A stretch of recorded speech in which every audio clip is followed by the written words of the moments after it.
몸을 깁는데 한 헌금하셨으면 한 100만 원 정도 헌금하셨습니다. 근데 감사드립니다. 오늘 읽은 이 말씀대로 우리가 신앙생활하다 보면 꼭 의문점이 하나 있습니다. 하나님이 왜 날 시험하시지? 이런 생각입니다. 잘못된 생각이고요.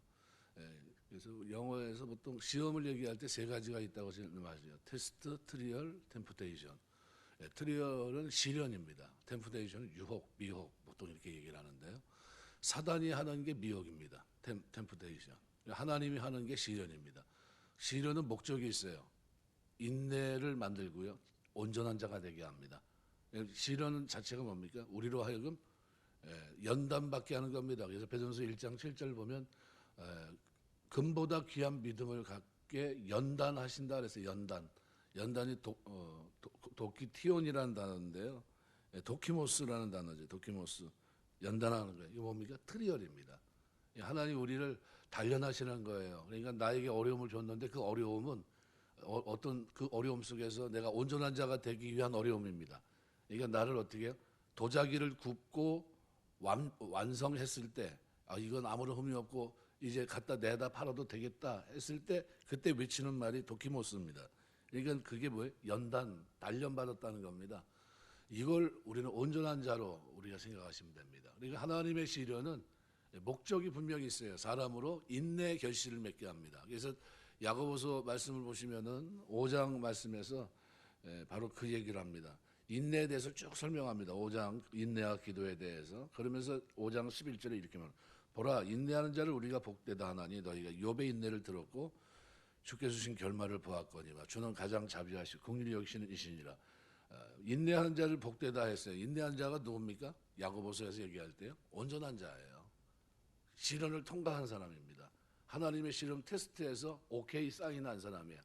단련받은 사람입니다. 그래서 내가 이 고난 속에서 정금같이 나가리라 얘기한 욥처럼요. 바로 이런 사람입니다. 이런 사람이 야고보서에서 뭐예요? 복입니다. 그러니까 우리 하나님의 사람들이 이 땅에 사는 동안 인내라고 하는 것이요. 어마어마한 축복입니다. 왜요? 그게 나를 빚어져 가는 거예요. 시련을 통해서 그 속에서 인내라는 결실을 이 아름다운 삶의 자세를 가지고 이 땅에서 살게 하기 때문입니다. 그래서 굉장히 중요하죠. 그러나 사단의 시험은 다릅니다. 이거는 우리 미혹하는 거예요. 우리를 넘어뜨리는 겁니다.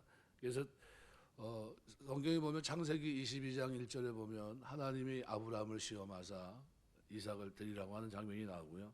또 사사기서 말씀에도 보면 사사기 2장 22절 말씀에 보면 이렇게 표현합니다.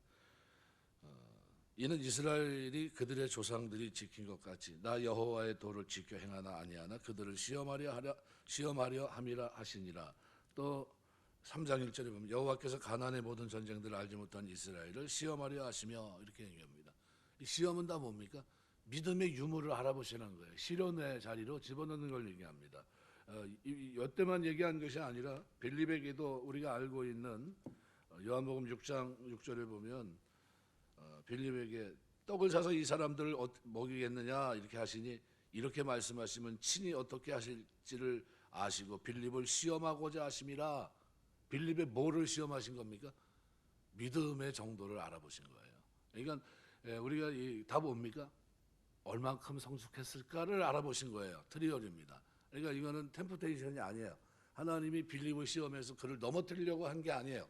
그죠? 그를 그냥 큰 낭패 받으려고 한 게 아니라 얼마나 성장했을까? 그래서 이 모습을 나중에 뭐와 비교하면 되냐면 너희는 나를 누구라 하느냐? 이렇게 질문하시는 질문으로 보시면 됩니다. 뭐라고 얘기하면 주는 그리스도의 살아계신 하나님의 아들입니다. 그죠? 이게 정답이거든요. 이 정답을 베드로가 고백합니다. 그러니까 막 축복하시거든요.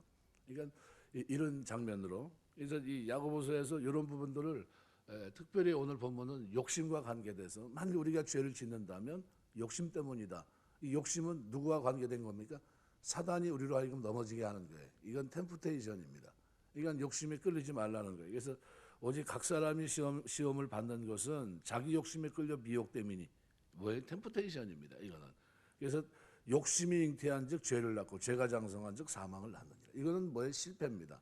근데 사람이 시험을 받을 때 내가 하나님께 시험을 받는다 하지 말지니 하나님은 악에게 시험을 받지도 아니하시고 친히 아니도 아무도 시험하지 아니하시느니라. 이 말씀이 액면 그대로 맞는 겁니다. 그러니까 우리가 살아가면서 하나님은 왜 나를 시험하지 이렇게 얘기하는 거는 그 어떻게 해요? 트리얼로 생각. 하나님이 나를 지금 단련하시는구나. 그죠? 정금보다 귀한 믿음을 주시려고 연단하시는구나. 어려움을 주셨구나. 그래서 바울은 이 모든 걸 뭐로 표현합니까? 내가 다른 사람보다 더 많이 수고하고 더 많이 어려움을 당했는데 이것은 하나님만 신뢰하게 하기 위함이다 이렇게 표현했어요. 그러니까 그 신뢰가 뭡니까? 그러니까 우리가 하나님 섬기면서 그 믿음의 정도를 하나님이 알아보시기 위해서 이렇게 한 거다 이렇게 얘기한 거예요. 네가 이 어려움에서도 이 일을 하겠느냐? 네가 이 어려움 속에서도 믿음을 지키겠느냐라는 거예요. 그 질문에 저는 하나님을 신뢰합니다 대답했다는 거예요. 우리가 신앙생활하면서 이 하나님의 기대에 부응하는 이 신뢰의 모습을 가지고 섬기게 되시길 주의 이름으로 축원합니다. 그러니까 우리 온전한 모습으로 하나님을 섬겨야 되겠죠. 그래서 하나님은 성도를 테스트하시되 유혹하진 않으세요. 무슨 말인지 알겠죠? 사단처럼 우리를 어떻게 해요? 미혹해서 죄악으로 완전히 무너뜨리는 이 일을 하질 않으세요. 하나님 우리를 시험하시되 어떤 시험입니까?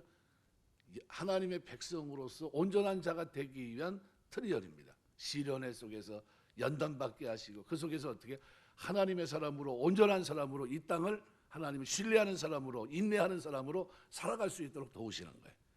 그 속에서 승리하시길 주의 이름으로 축원합니다. 끝까지 인내하셔야 돼요. 그래서 어려움에 빠지면 왜 하나님께서 나에게 이런 어려움을 주시는가 생각부터 하면서 뭐 그냥 실족하는 사람들이 많이 있어요. 제가 전도사 생활하는데 그때 지금도 잊혀지지 않아요. 내가 이렇게 하나님 섬겼는데 왜 나한테 이런 일이 일어나죠? 이렇게 얘기해요. 그래서 그건 내가 어떻게 알아요? 내가 뭐 이 사람의 일이 어떻게 뭐 어떤 일이 일어날까 뭐 계산하고 있는 것도 아니고 그렇잖아요. 그거는 잘못된 생각입니다. 그래서 성경은 하나님은 어느 누구도 그런 식으로 시험하지 않는다 얘기합니다. 그럼 하나님이 우리에게 일어나는 일과 아무런 상관도 없는 분인가? 여기서 시험이라고 하는 것은 우리가 가난하거나 부하거나 그 상황에 부를 타면서 일어난 모든 일에 책임을 말합니다. 그래서 하나님은 부나 가난으로 우리를 시험하지 않습니다. 그래서 그 자체가 뭐예요? 일반 은총입니다. 일반 은총. 그러니까 하나님께서 우리를 부하기도 하시고 가난하기도 하십니다. 그러나 그것 자체가 시험이 아니에요. 하나님이 그 한 달란트를 주셨고 어떤 사람에게는 5달란트를 줬어요. 아무리 노력해도 어떤 사람은요 1달란트 범죄에서 벗어나지 못하고요. 어떤 사람은 설렁설렁 놀면서 하는데 5달란트예요. 그거 방법이 없어요. 어떤 사람은 날 때부터 장애를 갖고 태어납니다. 아주 어렵게 살아가요. 근데 그게 뭐예요? 그 핸디캡이에요. 그게. 그런데 그 속에서 하나님은 그 속에서 어떻게 해요? 실현 하나님과의 관계 속에 바르게 살기 원하십니다. 그 상황에서 그 똑같은 1달란트 똑같은 장애 속에서 어떻게 하지 못하는 그 룰이 그러면 다 똑같을까요? 건전하고 좋은 조건에 있고 룰이 틀린 겁니다. 누가 더 하나님 앞에 칭찬받을까요? 악조건 속에서 믿음을 지키고 신앙을 지킨 나사로가 신앙을 지켰다는 게 대단하지 않습니까? 그 가만두시겠어요? 그 어려움 속에서 그죠? 날마다 호회를 잔치하고 자기도 얼마든지 그렇게 살 수 있는 길이 있었을 텐데 그죠? 죄악 속에 살면 근데 그러지 않고 어떻게 해요? 믿음의 정절을 지키면서 인내하며 살아가면서 부스러기 먹는 것 때문에 주눅들지 않고 믿음과 신앙과 정도를 지켰다. 인내하면서 그 길을 걸어갔다. 그럼 하나님 보실 때 대단하지 않습니까? 아버지 아브라함의 품에 안겨있는 나사로의 모습을 성경이 비추고 있는 겁니다. 그래서 아무리 어려워도 하나님의 백성으로 하나님 백성답게 주어진 조건 속에서 그렇게 사는 여러분 되시길 주의 이름으로 축원합니다. 그래서 하나님은 부나 가난으로 시험하지 않습니다. 부하게도 하시고 가난하게도 하시고 그것 자체가 시험이 아닙니다. 우리 하나님이 하시는 시험은 다 뭐예요? 트리얼입니다. 그래서 그 상태에서 어떻게 사느냐는 것은 전적으로 누구 책임이냐 하면 우리 책임입니다. 하나님께서 어떤 사람에게는 이런 은사도 주시고 어떤 사람에게는 저런 은사도 주십니다. 또 다른 사람에게는 불공평하게도 아무런 은사도 주시지 않고 오히려 이 땅에 태어날 때부터 장애의 몸을 안고 삽니다. 그러면서 달리기를 하라고 하세요. 얼마나 불공평합니까? 그런데 이것은 시험이 아닙니다. 왜냐하면 불리한 자는 그 나름대로 평가 기준이 다르기 때문입니다. 모든 그리스도인들은 자기에게 주어진 상황에서 열심히 달리기만 하면 돼요. 상은 누가 줍니까? 하나님이 하세요. 자기의 처지를 불평하고 원망하면서 하나님께서 자기만 불리하게 만드셨다고 할 필요가 없습니다. 똑똑한 사람은 그만큼 더 많은 일을 해야 되고 머리가 나쁜 사람과 상이 그래야 어떻게 해요? 비슷해지는 겁니다. 이 부모님들이 자기 자식이 공부 잘하는 것을 자랑하는 경우가 있는데 그 좋은 머리로 감당해야 될 책임은 생각하지 않는 것 같습니다. 하나님은 아무에게도 항의를 받지 않으십니다. 각자 자기가 행한 것에 따라 판단받을 겁니다. 그래서 자기의 형편, 처지에도 불구하고 침체되지 말고 열심히 달려야 돼요. 성명이 같이요. 열심히 달려야 됩니다. 그 한계에 아무리 힘든 상황이잖아요. 뇌성마비 상태에서 그죠? 최선을 다해서 하나님 찬양하고 복음 증거하고 그리고 그 속에서 기뻐하며 살아갑니다. 인내하며 그렇게 살아가는 거예요. 그러니까 자기 형편 처지에도 불구하고 침체되면 안 됩니다. 하나님이 기뻐하시는 일이라고 생각되면 열심을 내야 되고요. 다른 사람과 비교하지 말아야 돼요. 저 사람 저렇게 했는데 나는 왜 이런가? 그러면 안 됩니다. 상은 하나님이 평가하시고 주십니다. 모든 악한 형편에도 불구하고 최고의 섬김, 사랑을 나타낸 사람은 아마 가장 큰 상을 받을 거고요. 이것을 그래서 본문에서는 1장에서는 영광의 면류관으로 표현합니다. 이제 모든 것이 분명히 밝혀집니다. 부한 것이나 가난한 것 자체가 죄가 아니라 죄가 되거나 축복이 되지 않습니다. 물질은 항상 뭐예요? 중립적입니다. 항상 사람을 범죄하는 것은 뭐냐 하면 욕심입니다. 그래서 14절 말씀해 보면 오직 각 사람이 시험을 받는 것은 자기 욕심에 끌려 미혹됩니다. 물고기나 짐승이 미끼에 걸려 바깥으로 끌려 나오는 것을 묘사할 때 쓰는 단어입니다. 끌려 미혹됩니다. 뭐예요? 템프테이션이에요. 자기 욕심으로 그렇게 됐다는 거예요. 이게 결국 이 땅에서 모든 것을 다 누리고 싶은 것은 뭡니까? 욕심입니다. 이 세상은 우리가 모든 것을 다 누리도록 존재하지 않습니다. 세상은 우리에게 주어진 무대입니다. 우리는 모두 연기하고 있는 배우와 마찬가지고요. 거기에는 주연도 있고 조연도 있고 엑스트라도 있고요. 전혀 알 수 없는 관객 같은 사람도 있습니다. 각자 자기가 한 것에 따라 상을 받을 겁니다. 세상에서 모든 것을 다 누리고 차지하려고 하는 것은 그래서 욕심입니다. 욕심이 생각하는 건 뭐예요? 죄입니다. 하나님께서 주신 한계를 뛰어넘어 모든 것을 누리려고 합니다. 결과가 뭡니까? 죄의 싹은 사망이라는 거예요. 영원한 사망입니다. 그에게는 생명이 없어요.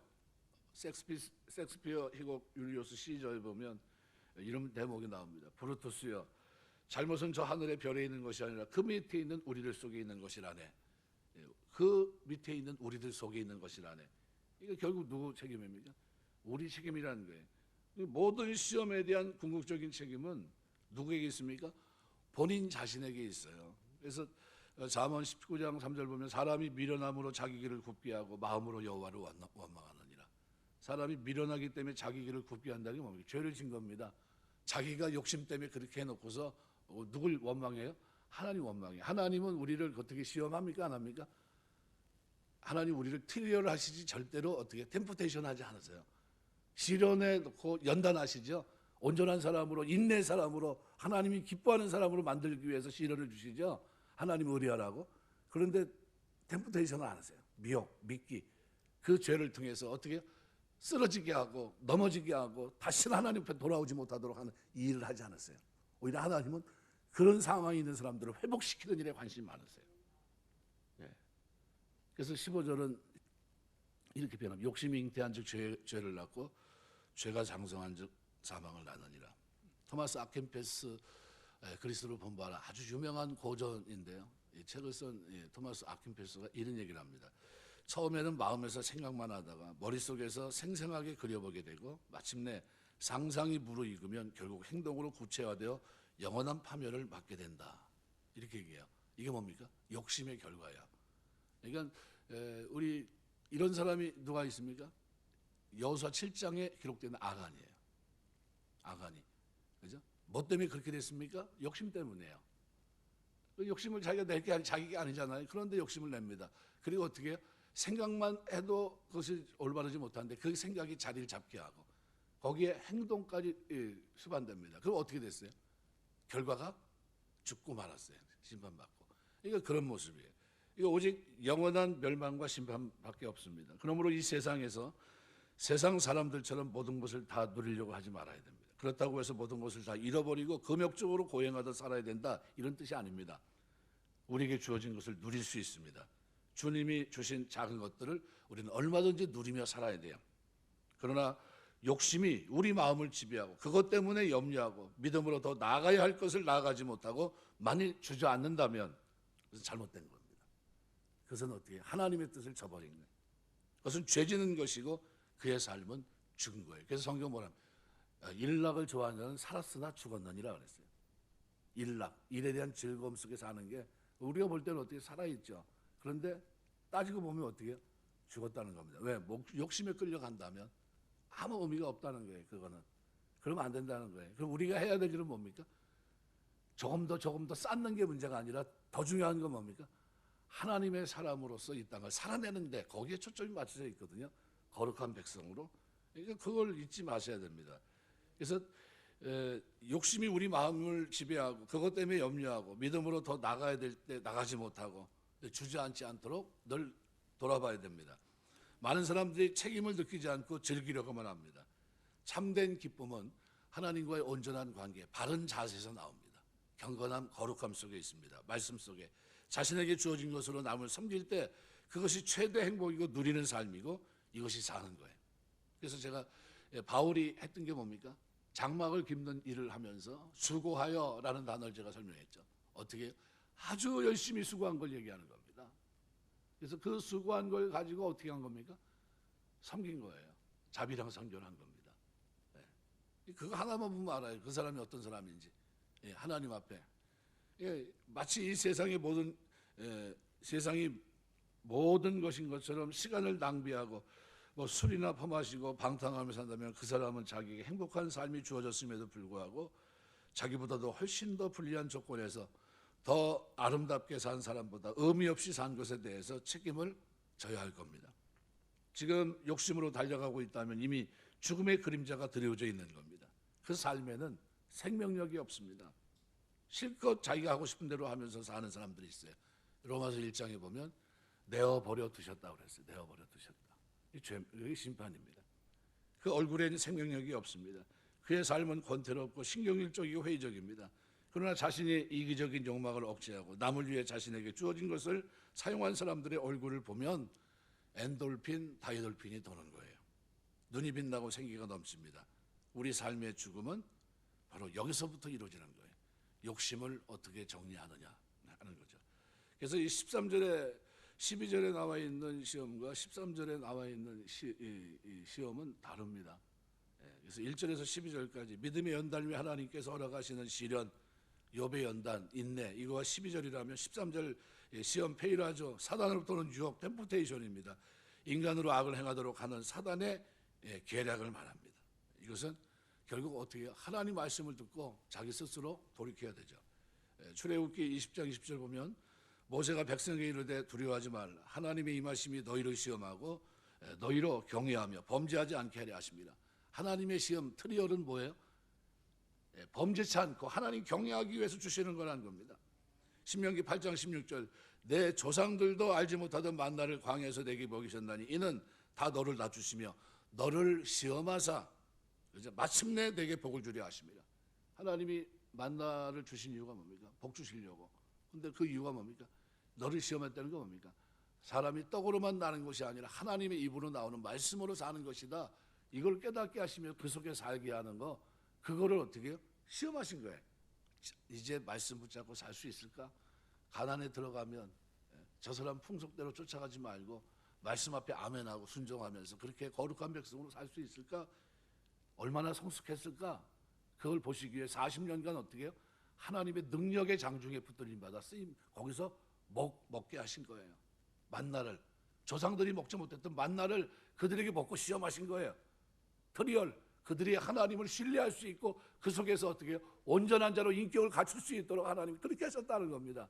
그런데 그런 능력을 경험한 그들이 나중에 어떻게 돼요? 템프테이션, 미혹에 빠집니다. 욕심 때문에 끌려서.